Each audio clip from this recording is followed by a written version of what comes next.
Alors, je suis désolé, il y a vraiment pas beaucoup de lumière, mais je suis obligé de tourner maintenant. Et si je ne le fais pas, je suis ébloui par la lumière divine.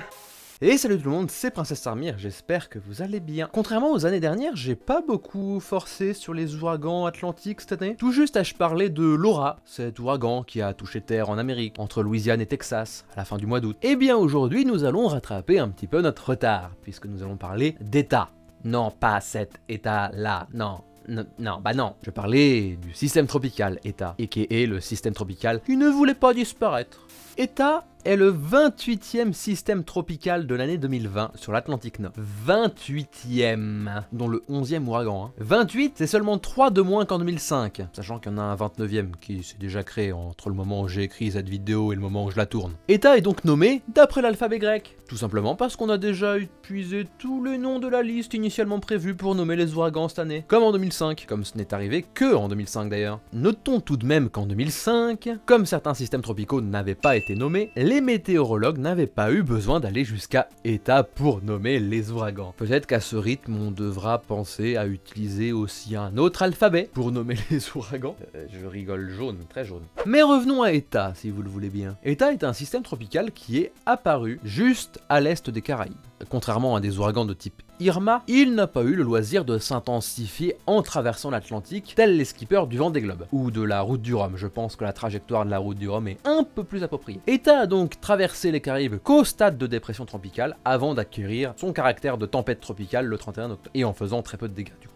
C'est en traversant la mer des Caraïbes qu'ETA s'est intensifié au fur et à mesure. Assez lentement dans un premier temps, puis de manière assez explosive. Dès lors qu'il a pu mettre en danger des gens, vous connaissez le caractère fourbe de la nature, ETA ne manque pas la règle. De simple tempête tropicale, il est passé d'ouragan de catégorie 1 le 2 novembre à 9h, de catégorie 2 le 2 novembre à 15h, de catégorie 3 le 2 novembre à 18h, et de catégorie 4 le 2 novembre à 21h. Et d'après certaines analyses, l'ouragan a même frôlé la catégorie 5 à un moment de sa vie. Bref, en moins de 12 heures, on est passé de tempête avec des vents similaires à des vents de tempête hivernale française, soit 110-120 km/h, à des vents soutenus de plus de 230 km/h. Voilà. Et comme cet ouragan est particulièrement vicieux, il se mit à ralentir en arrivant proche des côtes du Nicaragua, restant bien quelques heures sur place. Et vous le savez si vous avez déjà regardé d'autres vidéos, plus un cyclone est lent, plus les vents violents persistent et plus la pluie tombe de manière abondante au même endroit. Bref, plus l'ouragan est destructeur. Et c'est ainsi que pendant 24 longues heures, ETA est resté sur le littoral, a fait bronzette sur les côtes du Nicaragua, jusqu'à toucher terre le 3 novembre 2020 à 21h. Et comme vous le savez peut-être, un cyclone qui touche terre perd sa source principale d'alimentation en énergie, et donc se désorganise assez vite, si bien que pendant les 3 jours où il a traversé le Honduras et le Nicaragua, il a fini par perdre son caractère tropical. Cependant, les pluies ont été excessivement abondantes,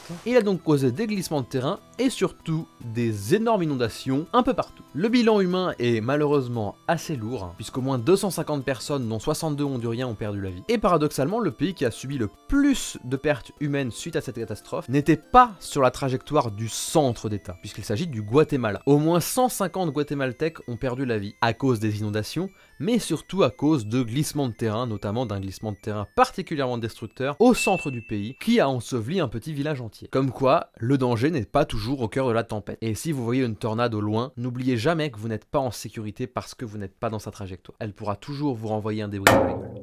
250, c'est vraiment un bilan assez lourd pour un cyclone aujourd'hui, surtout quand on le met en perspective avec des cyclones qui touchent des zones à peu près aussi pauvres et qui sont plus puissants. Je pense notamment au cyclone Goni qui a touché les Philippines il y a quelques semaines, de catégorie 5, l'un des typhons les plus puissants de l'année, mais qui n'a fait paradoxalement qu'une trentaine de morts. Donc 250, c'est beaucoup. Et malheureusement, le bilan n'est toujours que provisoire à un moment où je vous parle. Fin de l'histoire pour ETA ? Bien sûr que non. Après 3 jours à passer à ravager l'Amérique centrale, ETA avait quasiment perdu son caractère tropical, au point de devenir une petite dépression toute mignonne. Mais une petite dépression qui se dit tiens, j'ai changé de direction, et qui a donc le 6 novembre retrouvé sa mer natale, la mer des Caraïbes. Il a donc retrouvé sa source d'eau chaude, et pouvait donc se réintensifier à loisir. Il a donc regagné le statut de tempête tropicale au-dessus des îles Caïmans, encore un endroit où elle faisait du tourisme, et se dirige maintenant vers le nord-est, vers Cuba, qu'ETA a traversé le 8 novembre. Heureusement sans avoir pu s'intensifier en ouragan. La traversée de Cuba lui a fait perdre un peu d'énergie, un petit peu. Mais comme Cuba est assez peu large, Eta s'est rapidement retrouvé en mer de l'autre côté, et directement au moment où elle a traversé le Cuba, paf, réintensification. Après avoir fait un peu de tourisme en Amérique centrale, sur les îles Caïmans et à Cuba, Eta s'est dit « Tiens, si je changeais encore de direction ?» Il a donc repris la direction de l'ouest, droit vers le golfe du Mexique, tout en traversant l'archipel des Keys en Floride, un autre endroit où c'est un petit peu de tourisme. Attends, c'est sympa les Keys, faut se l'avouer. Puis quitte à voyager, autant le faire partout, surtout dans des états où les gouverneurs renient même l'existence du changement climatique. C'est cocasse, admettez-le. Eta s'est donc baladé dans le golfe du Mexique et a causé quelques petites inondations en Floride au passage, ce qui a causé des scènes qui contrastent franchement avec la situation en Amérique centrale, à base de Lamborghini qui refont le remake de Yellow Submarine. Quel point il faut être stupide pour conduire une Lamborghini dans 50 cm de flotte? Je me demande, hein. Je pose la question. Stupide ou incroyablement riche en fait? Je pense plutôt pour la deuxième option. Et après s'être retrouvée toute seule au milieu du golfe du Mexique, Eta s'est dit tiens, si je changeais de direction encore une fois, partons vers le nord. Heureusement pour les États-Unis, les conditions dans le golfe du Mexique n'étaient plus propices à une nouvelle intensification. Je pense parce que le golfe du Mexique commençait à être trop froid pour permettre l'intensification d'ouragans. Et au moment où j'écris ces lignes, il est même prévu qu'il perde ses caractéristiques tropicales avant de toucher terre aux États-Unis une nouvelle fois. Finalement, Eta aura vécu presque une vingtaine de jours, en zigzagant de droite à gauche, de haut en bas, passant un petit peu partout où il devait aller, et faisant des morts dans à peu près tout le bassin caribéen et d'Amérique centrale. C'est assez atypique puisqu'en règle générale, la trajectoire des cyclones ressemble à ceci. Alors qu'Eta semblait se battre avec son GPS pour trouver où était son camping en fait. Mais je te dis que c'est à l'ouest. Mais non, c'est au nord. Mais je te dis que c'était à la deuxième sortie. Ah, faisons demi-tour. Ah non, en fait c'est au nord, on est bientôt arrivé. Bref, aujourd'hui, comme pourraient le dire certains anarchistes, Eta a tué des centaines de personnes, mais Eta est mort. Alors peut-être que la fin de la saison cyclonique nous réservera de nouvelles surprises. Je rêve secrètement d'un ouragan lambda, je trouve ça très oxymorique. Mais en attendant cette éventualité, je vous invite à laisser un pouce bleu, à partager cette vidéo si elle vous a plu et à vous abonner si ce n'est pas déjà fait. Quant à nous, on se retrouve très bientôt pour une nouvelle vidéo, et en attendant, votre princesse vous dit au revoir, et que le pouvoir de la jupe soit avec vous. Bye.